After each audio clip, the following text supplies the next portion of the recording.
Hey guys, it's Adam from the Gamers Advocate here. How's it going?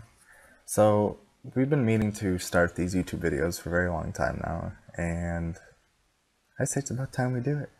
Because something big happened this last week. We found out that Nintendo would not be at E3 this year. Yeah, well, they'll be at E3, just not the way we come to expect it.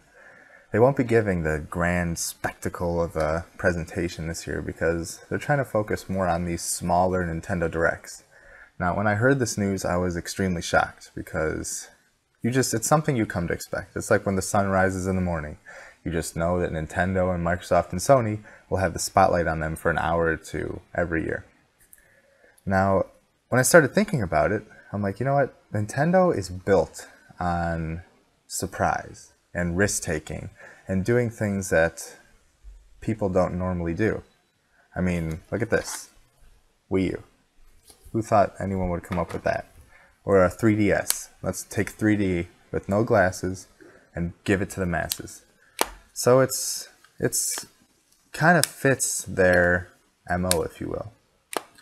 So, these Nintendo Directs, which if you're unfamiliar with them, are every once in a while Nintendo will set out a press release or something saying, hey, Wednesday, 6 a.m. or 10 a.m. something, we're going to be talking about 3DS. They're talking about Wii U, and they'll have a very focused, intimate discussion and showcase of some stuff they're working on.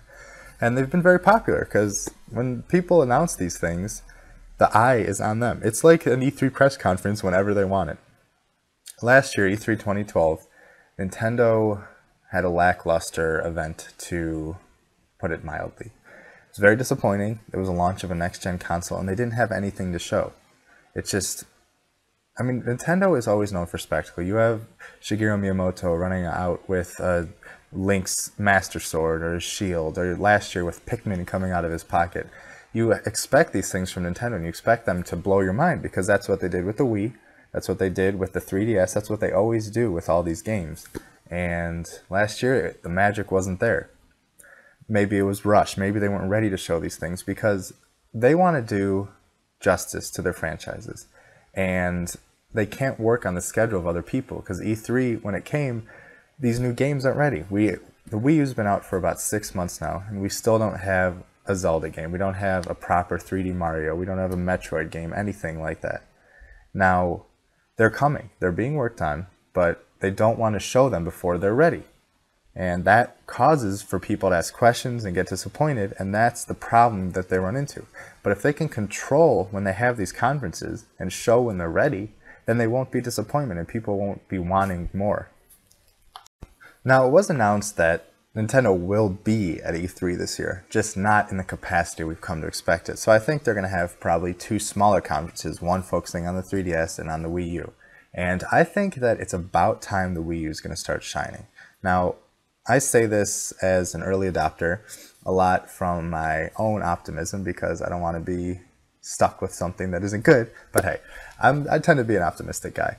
So it's kind of with the Vita. They're just holding back because the next-gen consoles are coming, and the Wii U's got a big uphill battle, especially considering the run it's had so far is not good at all. I mean, what do we have to get excited for? I just downloaded Super Mario World for the 100th time, and while I love that game, don't get me wrong, that's not why I bought my Wii U. It's part of it, but it's not why. Now, I think that they're going to fix the ship because Nintendo does this all the time. The 3DS came out and it was a little better, but kind of in the same situation. They started releasing games, they started giving it love and supporting it, and look at it now. It's just destroying everything. And I think the Wii U, maybe not to that level, but can do it and can hold its own. Because, let's put it straight, it can't compete with the PS4 and the next Xbox. Like, it's not what it's there for, but it could have its own segment of the market. Very loyal fans who've been there forever and love these games will come to Nintendo if they give them what they want. I really think this could be a good thing for them. I mean, it's risky, don't get me wrong. There's not saying that this is going to work, and maybe it's partly because they're afraid they don't have enough to show, or maybe they're holding back. But Nintendo does not sit on its laurels, and it does not let these things happen. You may say that they've made some stupid decisions, which I would find a hard time arguing with you about, but they've done some pretty amazing things in their history. And with the leadership of Satoru Iwata coming over to Nintendo of America. He's the CEO of Nintendo of America now. And maybe they'll have more synergy between Japan and North America and really start focusing and getting back to the Nintendo we love. And I, for one, am personally excited for that because I love Nintendo. I love what they do. I love that they don't stick with the trends because the next Xbox and PS4 are going to be very similar.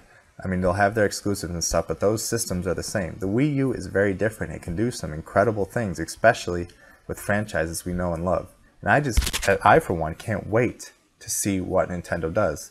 It's just, when are we going to see it? That's the question. When are we going to see it?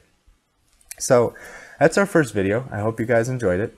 Always, you can make sure to listen to our podcast on iTunes every Thursday and follow us on Facebook, Twitter. Just look for The Gamer's Advocate. And if you want to follow me, I'm at Adam Bankhurst. And please, let me know if you like these videos. Let me know questions. Let me know comments. We want to have you part of the conversation. We want to create a platform for you to have your voice heard. So give me your questions. Give me your thoughts. Give me your articles, artwork, anything. We want to feature it. We want to feature you because that's what this is about. So I look forward to talking to you guys again. We'll make another video soon. I'm going to really start this video series and start pushing all these things. And I just want you to know that we're here for you and keep on gaming.